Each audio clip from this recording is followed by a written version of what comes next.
உங்களுக்காக ஒரு special guest ஃபாரின்ல இருந்து நாங்க இறக்கி இருக்கோம்னா அவங்க வந்து சாரி ஆக்சுவலா கரெக்டா லோகேஷ் வந்தோடனே லோகேஷ் ஹலோ அப்படி இப்படின்னு சொல்லிட்டு இருக்கல டப்புன்னு படத்தை போட்டவனையும் சரி நம்ம மேலே போகணுமான்னு கேட்டேன். பின்னால புகழ் தான் போனேன் அப்படின்னா படபடன்னு டப்புன்னு ஏறி வந்துட்டேன். ஆக்சுவலா ஃபர்ஸ்ட் பிரசன்டர் தான் வரணும்ல, பிரசன்டர் தான் வரணும். ஆனா பிரசன்டர் இல்ல, யாருக்கு அவார்ட் கொடுக்கணும்ன்றதை நாங்க ஃபர்ஸ்ட் சொல்லிட்டோம். உங்களுக்கு தான் அந்த அவார்ட், நீங்க தான் ஃபர்ஸ்டே வந்துட்டீங்க. இல்லண்ணா இப்போ நீங்க கெஸ் பண்ணீங்கன்னா நீங்க யாருன்னு ஏதாவது கெஸ் பண்ணீங்க அப்படின்னா அதுக்கு ஒரு இன்னொரு பரிசு ஒன்று இருக்கு. அவங்க வந்து கொஞ்சம் ரொம்ப ஹெவி பட்ஜெட் ஆர்டிஸ்ட், வந்ததுல இருந்து பல விஷயங்கள் நம்ம கிட்ட கேட்டுட்டே இருந்தாங்க. எல்லாமே அவங்களுக்காக நாங்க செஞ்சு கொடுத்துட்டோம். நீங்க வந்தா பட்டும் போதும் அப்படின்னு நாங்க வந்து ஆசைப்பட்டோம். சரி ஓகே அண்ணா, ரொம்ப இதா இருக்கு. எவராது உங்களுக்கு அவார்டு கொடுக்க போறது நிஷா தான் அப்படின்னு சொன்னா நீங்க வரமாட்டீங்க. அதனால தான் நாங்க சொல்லல. நிஷா நீங்க தானே கொடுக்க போறீங்க அவார்டு.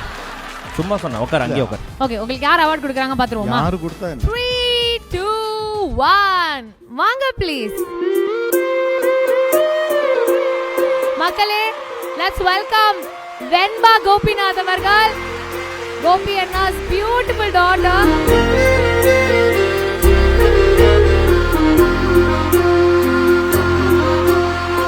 ஆனந்த யாழை ஒரு அப்பா வந்து தன்னோட பொண்ணு கையால வாங்குற ஒரு award is the biggest award in the world. இவங்கள விட்டா வேற யார் வந்து இந்த அவார்ட் கொடுத்தா இவ்வளவு ஸ்பெஷலா உங்களுக்கு இருந்திருக்கும்ன்றது தெரியல. கூட்டுகிறாய் இரு நெஞ்சம் இணைந்து பேசிட உலகில் பாஷைகள் எதுவும் தேவையில்லை. சிறு புல்லில் உறங்கும் பனியில் தெரியும் மலையின் அழகோ தாங்கவில்லை. குந்தன் கைகள் பிடித்து போகும் வழி அது போதவில்லை. இன்னும் வேண்டுமடி இந்த மண்ணில் இது போல் யாரும் இங்கே எங்கும் வாழவில்லை என்று தோன்றுதடி. இதனடா இந்த வருஷத்துடைய பெரும் சர்ப்ரைஸா இருக்கு. சாயந்தரம் இப்போ கிளம்புற எங்கே போறீங்க அப்படின்னு கேட்டா அவார்டு வாங்குறதுக்கு போகிறேன் அப்படின்னு ஏதோ படிச்சுட்டு இருந்தா. எத்தனை மணிக்கு வருவீங்கன்னா தெரில 10 மணி ஆகிடும் அப்படின்னு சொன்னேன்னா சரி சீக்கிரம் வாங்க அப்படின்னு சொன்னா. இது நான் சரி சொல்லு, இது ஒன்றும் புரியல எனக்கு. அப்பாக்கு நீங்க வந்து ஃபர்ஸ்ட் டைம் ஒரு அவார்ட் கொடுத்துருக்கீங்க, கரெக்டா? ஹாப்பியா இருக்கா? சந்தோஷமா இருக்கா?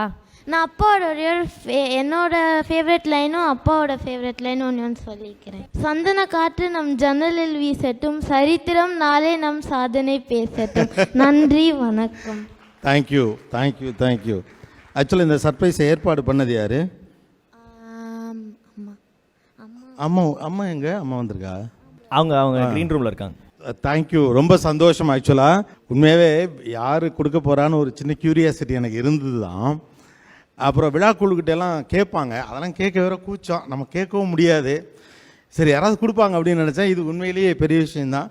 இது ரொம்ப குட்டி பாப்பாவாக இருந்தப்போ நான் ஒரு தடவை அவார்டு வாங்கினப்போ ஞாபகம் இருக்குது. இப்போது அக்கா அப்போ தான் சொன்னேன், அண்ணன் நீங்கள் ஏதோ மறந்து வச்சுட்டு வந்துட்டீங்க போல் இருக்கு, உங்கள் குழந்தை தூக்கிட்டு வரா அப்படின்னப்போ அப்போ வந்தால் அதுக்கடுத்து ஸ்க்ரீனுக்கு இப்போ வந்திருக்காங்க.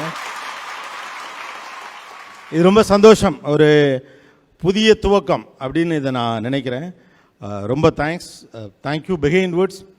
பசங்களா தேங்க்ஸ்டா, thanks for this effort, thanks everyone, thanks a lot. உண்மையிலே ரொம்ப ரொம்ப ரொம்ப ஸ்பெஷல் ஆக்சுவலாக.